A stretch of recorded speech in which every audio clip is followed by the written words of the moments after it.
Yeah, I'm Doug Hall, and it's been a dream of mine for a long time to actually open up a farm machinery museum. And I bought this building out here at Burnside with the intentions of doing that. It was the iconic building of Reed and Gray, where they used to make all their farm machinery for all the time they were in business. Yeah, I started collecting tractors, and the tractors I got in the collection, most of them I've driven when I was 12 to 20, and I've been used to operating them all. And yeah, just picking up a few here and there.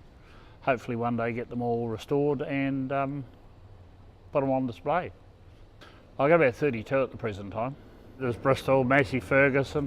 This one I'm sitting on is an International T6, and when I was about 18 years old, I used to drive one of these and use 44 gallon of petrol per day. A lot of the stuff here was actually what broke in New Zealand.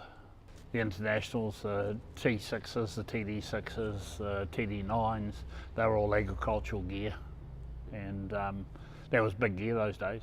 Oh, I got another one coming now from Gisborne. It should be here today or early next week, but it's just a matter of picking them up around the country where you can.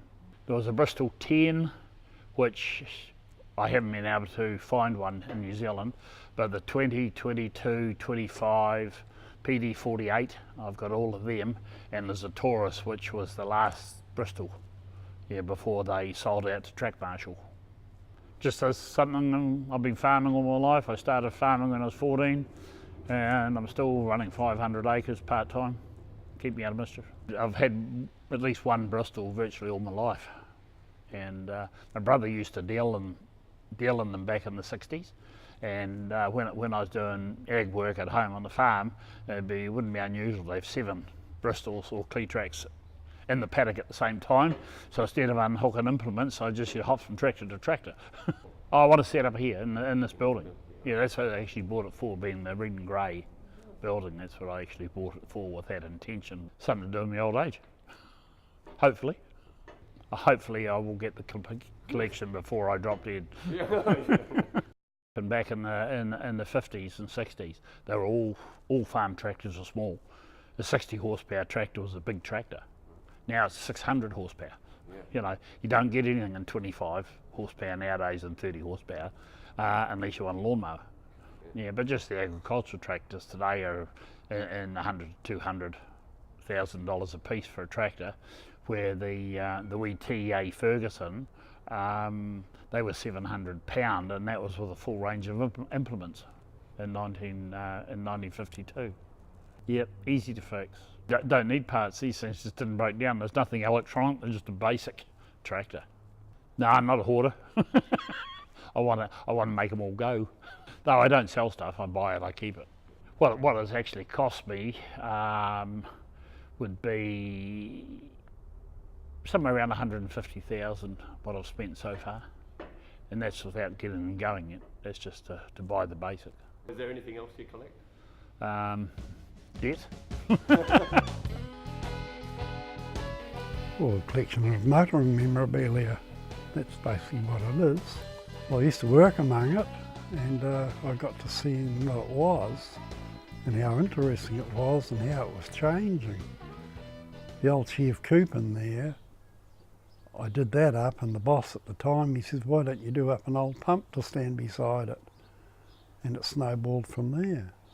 Oh, I go right back to about 1910 and some of my stuff.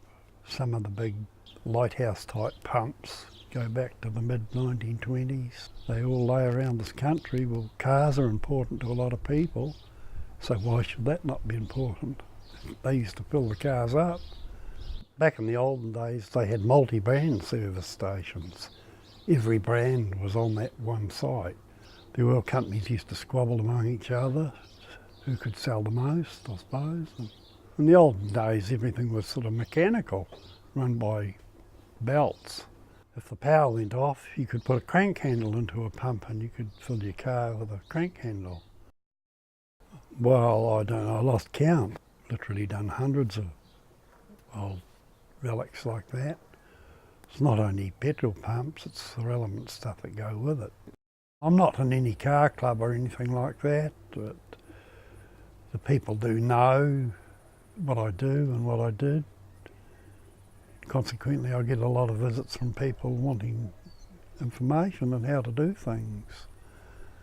But I tell them to look at what they've got before they start, before they take it to the sandblaster, to have a look at what's under those layers of paint.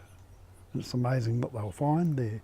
During the war years, they had to camouflage the pumps, and they painted them with drab grey or some other to hide it all.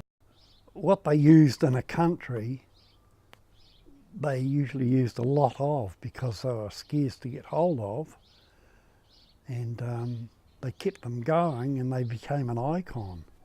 That particular brand of petrol Bowser or pump. They call them Bowsers, but Bowser is only a name. All these pumps have got their own manufacturer, but for some reason the word Bowser stuck because they were the really early ones. I collect most things. Yeah, I collect old stationary motors used on farms.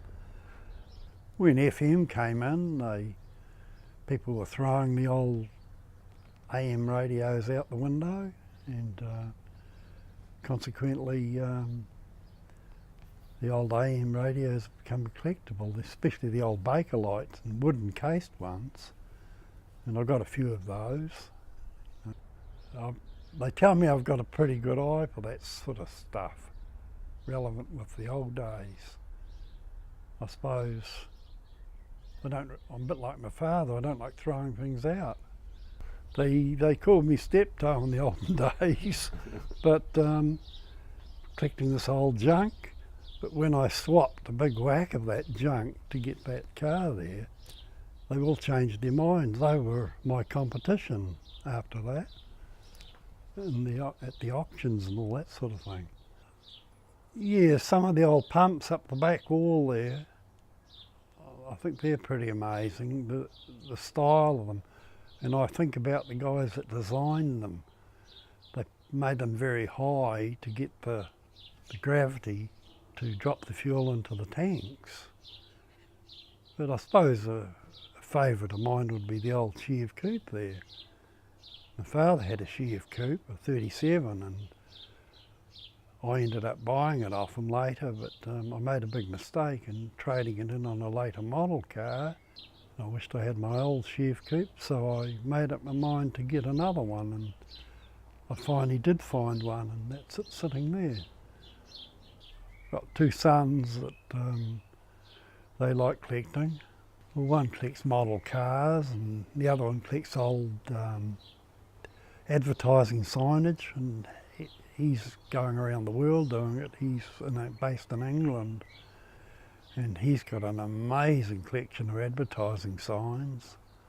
Everything in here was rubbish really till I cleaned it all up. Like even an old tin. If you get an old tin covered in grease and muck, it looks like that, but when you clean it up, it changes and you can put it on the shelf and display it. That's basically what I've done in here.